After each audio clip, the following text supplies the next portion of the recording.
आमर प्रिय सांसद जे कि सांसद रत्न भर्तृहरि महताबींकर जन्मदिन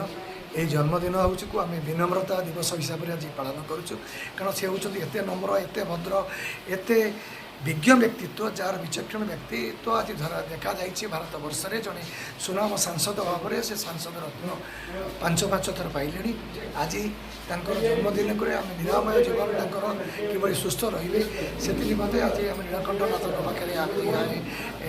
पूजार्चना करने सहित आम प्रज्वल प्रज्वलन करूँ आज गोपबंधु पौड़ निवास एरंच निकट में जो अंतेवासी मैंने अच्छा फल बिस्कुट वितरण करें समस्ते आज चिंता करूँ सांसद जड़े जो भाव विज्ञर पराकाष्ठ देखते भारत वर्ष में ओडिशार नाम को उज्जीवित करने सहित कटक जिला को आगे नहीं आज सफल स्वास्थ्यर कामना करने सहित से किभली आहरी आगू जातु से आशा प्रभु पाखे रही नवेदन करुँ जगन्नाथ पाखे सुस्थ सुस्थ जीवन और निरामय जीवन कामना करुँ।